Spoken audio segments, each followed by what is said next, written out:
Hello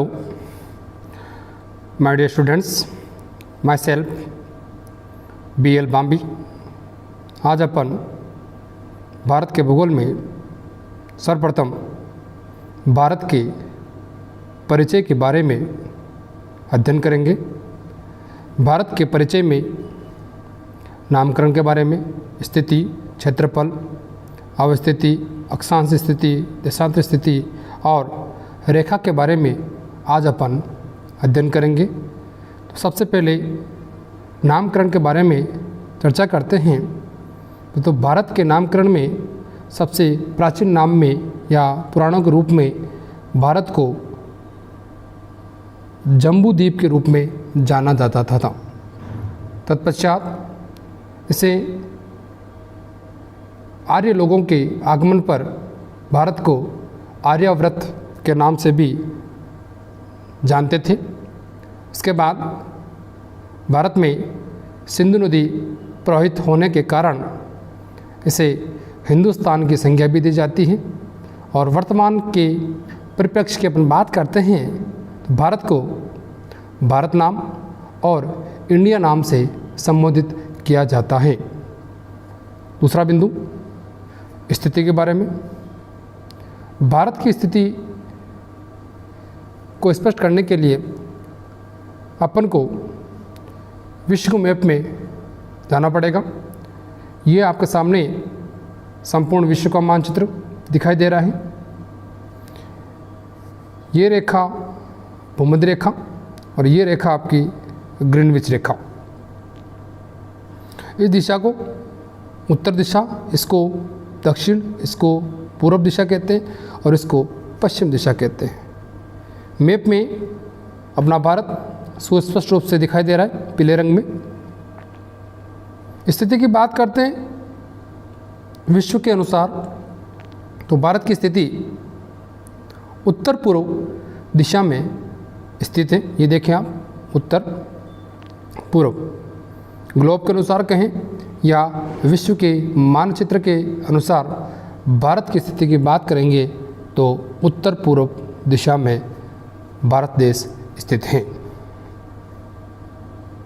उसके बाद ये आपके सामने नवीनतम भारत का एक मानचित्र दिखाई दे रहा है। भारत के भूगोल में अगला बिंदु पढ़ने से पहले कुछ सामान्य जानकारी आप सभी को मालूम होनी चाहिए कि भारत के राज्यों की स्थिति और केंद्र शासित प्रदेशों की स्थिति मानचित्र पर कहाँ है। भारत में वर्तमान की बात करें तो 9 केंद्र शासित प्रदेश है और 28 राज्य स्थित है। राज्यों की बात करते हैं अपन क्रमानुसार।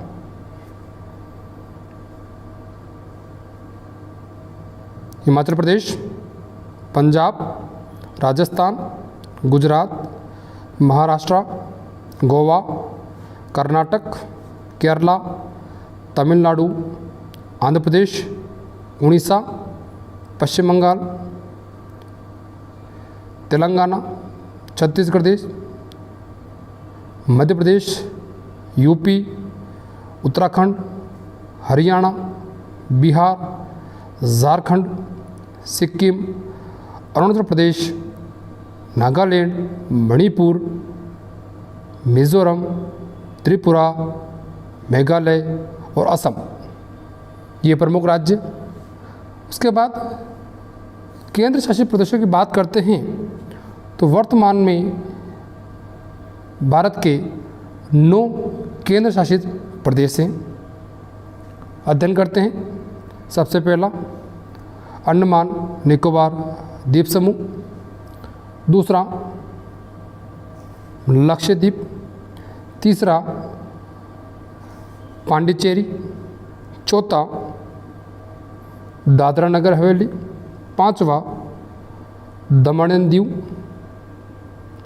छठा दिल्ली, सातवां चंडीगढ़ और वर्तमान में 2 नए केंद्र शासित प्रदेश बने हुए हैं, लद्दाख और जम्मू।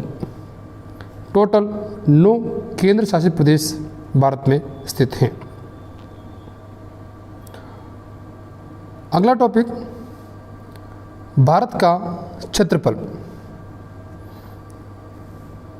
भारत का क्षेत्रफल 32,87,263 वर्ग किलोमीटर है, या अन्य इकाई की बात करते हैं वर्ग मील के रूप में 12,69,219 वर्ग मील लगभग। यह पूरे विश्व का लगभग 2.41% भाग कवर करता है।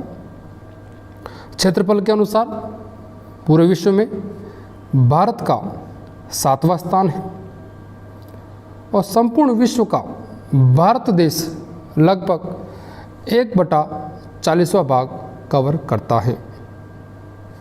नीचे 2 टेबल बनी हुई है, देखिए। कई बार प्रतियोगी परीक्षा में पूछ जाते हैं, भारत से बड़े देश और भारत से छोटे देश। भारत से रूस 5 गुना बड़ा है, कनाडा 3 गुना बड़ा हुआ है, चीन 3 गुना बड़ा हुआ है और अमेरिका भी भारत से 3 गुना बड़ा है। और छोटे की बात करते हैं अपन, जापान और जर्मनी 9 गुना छोटे हैं। यानी कि बात करें कि जापान और जर्मनी जैसे देश 9 होंगे तो एक भारत बनेगा। पाकिस्तान से 4 गुना बड़ा हुआ है, फ्रांस से 6 गुना बड़ा भारत, ब्रिटेन से 14 गुना बड़ा और बांग्लादेश से 23 गुना भारत देश बड़ा है, या उसका क्षेत्रफल बड़ा है। अब अगला टॉपिक, अवस्थिति। अवस्थिति का सिंपल सा तात्पर्य होता है कोई भी क्षेत्र या राज्य या देश किस अक्षांश पर स्थित है। यानी अपन बात करते हैं भारत की अक्षांशीय स्थिति। भारत की अक्षांशीय स्थिति 2 रूपों में अपन अध्ययन करेंगे। एक तो बात करेंगे संपूर्ण भारत की और एक बात करेंगे मुख्य भारत की। संपूर्ण भारत की अक्षांशीय स्थिति की बात करते हैं 6 डिग्री 45 मिनट उत्तरी अक्षांश से लेकर के 37 डिग्री 6 मिनट उत्तरी अक्षांश तक पड़ा हुआ।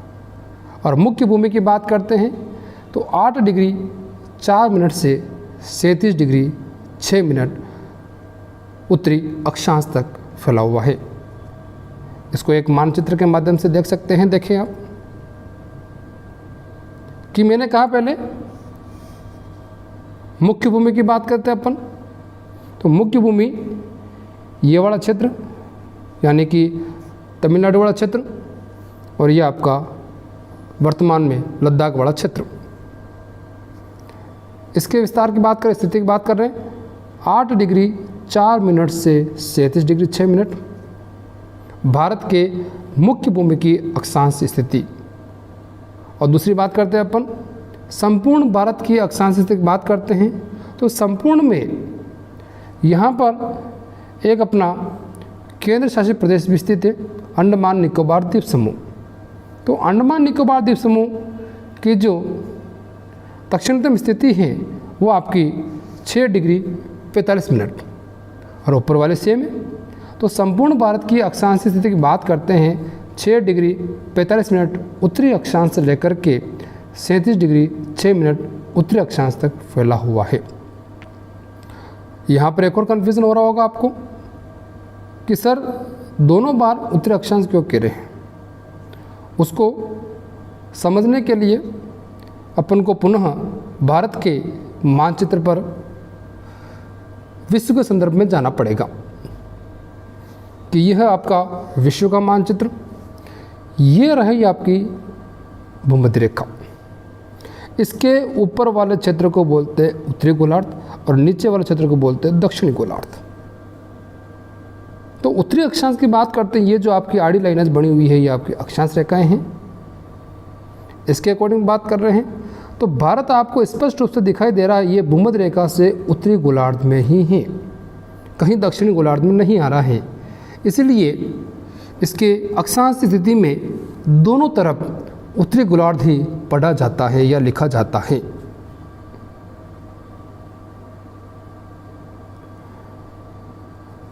अब अगली बात करते हैं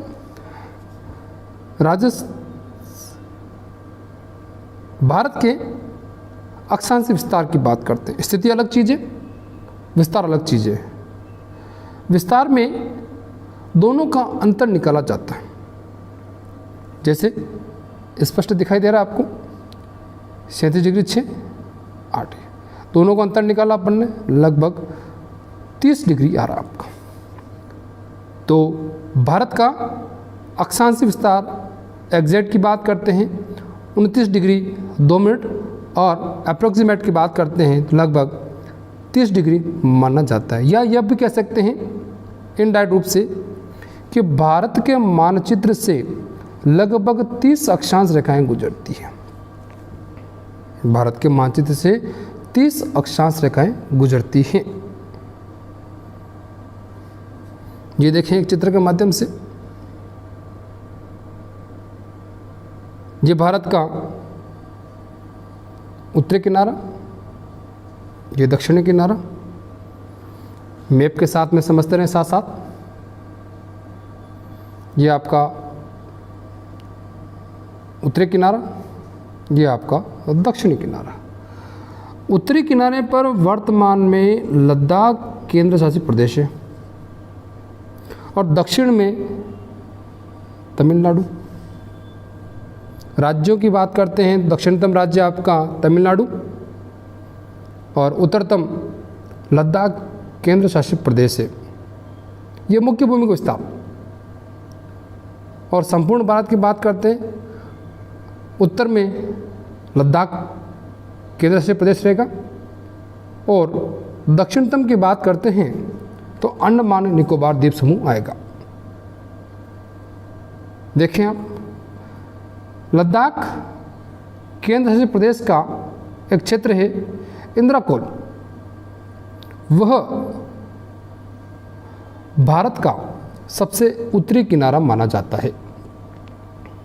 भारत का सबसे उत्तरी किनारा इंद्राकोल,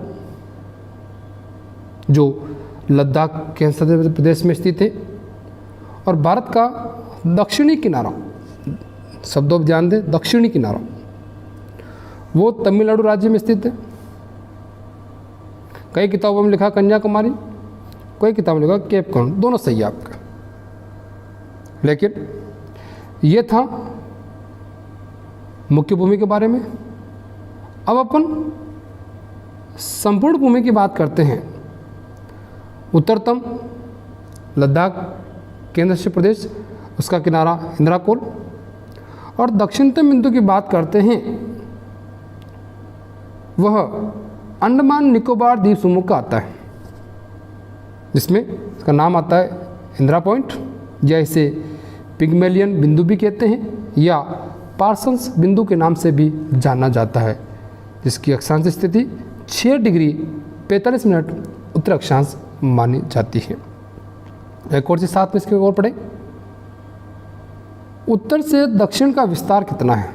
उत्तर से लेकर के दक्षिण का विस्तार 3214 किलोमीटर या 1997 मील के रूप में भी जान सकते हैं। नेक्स्ट, देशांतर स्थिति। भारत की देशांतर स्थिति की बात करते हैं, 68 डिग्री 7 मिनट पूर्वी देशांतर से 97 डिग्री 25 मिनट पूर्वी देशांतर। और विस्तार की बात करते हैं, दोनों का अंतर निकाला जाएगा तो लगभग अंतर आ गया आपका 29 डिग्री 18 मिनट या लगभग 30 डिग्री। या ये कह सकते हैं कि भारत के मानचित्र से लगभग 30 देशांतर गुजरती है। पूर्व से पश्चिम के सूर्योदय में लगभग 2 घंटे का फर्क होता है या 2 घंटे का अंतर आता है। क्योंकि 1 डिग्री देशांतर को पार करने के लिए 4 मिनट का समय लगता है। तो 30 को कितने लोगे 120, यानी कि लगभग कितने हो गए 2 घंटे का फर्क आता है। भारत में सबसे पहले सूर्योदय और सबसे पहले सूर्यास्त सबसे पूर्वी राज्य अरुणाचल प्रदेश में होता है। इसको एक चित्र के माध्यम से देखते हैं कि भारत के पूर्व में अरुणाचल प्रदेश या भारत का पूर्वी किनारा वांगलू या तवांग या किबितू तीनों शब्द आते हैं, और पश्चिम में स्थित राज्य गुजरात, और क्षेत्र की बात करते हैं सरकृत, गौर माता या गोहर माता के नाम से भी जानते हैं। और देशांतरी स्थिति की बात करते हैं तो गुजरात के आसपास में जो देशांतर होगा वो होगा 68 डिग्री 7 मिनट पूर्वी देशांतर, और अरुणाचल प्रदेश के आसपास होगा आपका 97 डिग्री 25 मिनट पूर्वी देशांतर। फिर आपके दिमाग में कन्फ्यूजन हो सकता है कि सर आप पूर्वी देशांतर क्यों कह रहे हो आप, उसका भी कारण भारत की स्थिति की बात करते हैं अपन। भारत पूर्व पश्चिम के अनुसार की बात करते हैं, यानी कि ग्रीनविच रेखा के अकॉर्डिंग बात करते हैं तो भारत देश जो स्थित है वो पूर्व में स्थित है, पश्चिम में कोई क्षेत्र इसका नहीं आता है। इसलिए देशांतरी विस्तार के अनुसार अपन दोनों तरफ पूर्व दिशा ही पढ़ते हैं। इसको मानचित्र के अनुसार देखते हैं। ये आज दिख रहा है आपको गुजरात वाला क्षेत्र, ये दिख रहा है आपको अरुणाचल वाला। देख लीजिए आप 68 डिग्री 7 मिनट पूर्व देशांतर और 97 डिग्री 25 मिनट पूर्वी देशांतर। अगला टॉपिक की बात करते हैं परिचय में ही प्रमुख रेखाएं। प्रमुख रेखाओं में 2 रेखाओं के बारे में अध्ययन करेंगे, एक अक्षांश रेखा पढ़ेंगे और एक देशांतर रेखा पढ़ेंगे कि भारत के मानचित्र से एक प्रमुख अक्षांश भी गुजरती है और एक प्रमुख देशांतर भी गुजरती है। अक्षांश की बात करते हैं तो वह आपकी कर्क रेखा या कहते हैं 23.5 डिग्री उत्तरी अक्षांश। दूसरी देशांतर रेखा इसे कहते हैं समय मानक रेखा IST इंडियन स्टैंडर्ड टाइम, या इसे कह सकते हैं 82.5 पूर्वी देशांतर। तो सबसे पहले अध्ययन करते हैं अपन प्रमुख अक्षांश के बारे में। भारत की प्रमुख अक्षांश जिसे कर्क रेखा या 23.5 उत्तरी अक्षांश भी कहते हैं, यह रेखा भारत के 8 राज्यों से गुजरती है। यह रेखा भारत के 8 राज्यों से गुजरती है। इसकी एक सिंपल सी ट्रिक है, उसको याद रखें, प्रतियोगी परीक्षा में कई बार प्रश्न पूछा जाता है। ट्रिक देखें, गुजराराम का छज्जा पर पत्र मिला, गुजराराम का छज्जा पर पत्र मिला, उनमें आपके 8 राज्य दिखाई दे रहे हैं। ये सबसे महत्वपूर्ण क्रम याद होना चाहिए। और ये ट्रिक जो बनाई है अपन ने, यह क्रम के अनुसार यानी कि पश्चिम से पूर्व क्रम में ही बनाई है। गुजरा का मतलब हो गया गुजरात, रा का मतलब हो गया राजस्थान, म का मतलब हो गया मध्य प्रदेश, का कुछ नहीं है, छ का मतलब हो गया छत्तीसगढ़, जा का मतलब झारखंड, पर का मतलब कुछ नहीं है, प का मतलब पश्चिम बंगाल, त्र का मतलब त्रिपुरा और मी का मतलब मिजोरम। 8 राज्य स्थित हैं। ये है पश्चिम से पूर्व की ओर क्रम, ये याद होना अति आवश्यक है। एक क्वेश्चन बहुत बार प्रतियोगी परीक्षा में पूछा जाता है कि कर्क रेखा पर स्थित राजधानी या कर्क रेखा से सबसे नज़दीकी राजधानी कौन सी है। मैंने दोनों चीज़ लिखी हुई है, निकटतम राजधानी भी लिखी हुई है, दूरस्थ राजधानी भी लिखी हुई है। निकटतम राजधानी रांची झारखंड की और दूरस्थ राजधानी जयपुर राजस्थान की राजधानी है।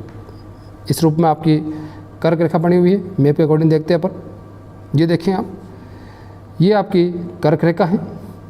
इस कर्क रेखा पर 8 राज्य हैं, ट्रिक के हिसाब से बता दिया, गुजरात, राजस्थान, मध्य प्रदेश, छत्तीसगढ़, झारखंड, पश्चिम बंगाल, त्रिपुरा और मिजोरम।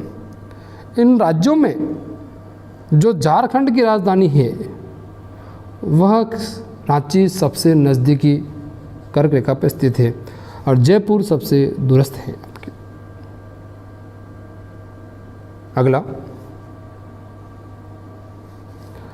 प्रमुख देशांतर रेखा में 82.5 पूर्वी देशांतर या इसे भारत की समय मानक रेखा भी कहा जाता है। ध्यान रहे यह ग्रीनविच रेखा नहीं है। कई बार समय मानक रेखा से ही अपना आइडिया लगा देते हैं कि शायद ये ग्रीनविच रेखा है, लेकिन ग्रीनविच रेखा नहीं है। ये ग्रीनविच रेखा विश्व के संदर्भ में मानी जाती है, उसके हिसाब से विश्व का समय निर्धारण करते हैं। और समय मानक रेखा जो है आपकी 82.5 पूर्वी देशांतर जो है, इससे भारत का समय निर्धारण किया जाता है।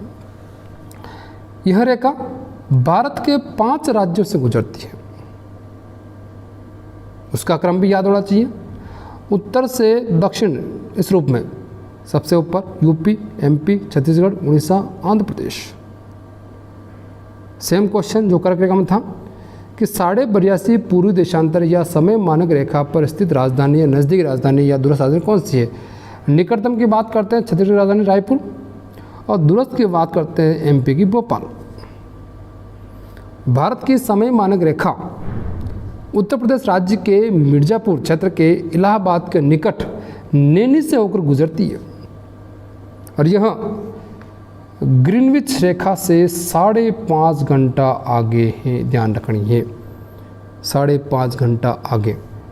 इसको अपन मानचित्र के माध्यम से देखते हैं। देखो, ये आपकी 82.5 पूर्वी देशांतर है, इसे समय मानक रेखा कहते हैं। 5 राज्य उत्तर प्रदेश, मध्य प्रदेश, छत्तीसगढ़, उड़ीसा और आंध्र प्रदेश राज्य स्थित हैं। Thank you very much. Video अच्छा लगे कमेंट करें और लाइक एंड शेयर ज़रूर करें। Again thank you.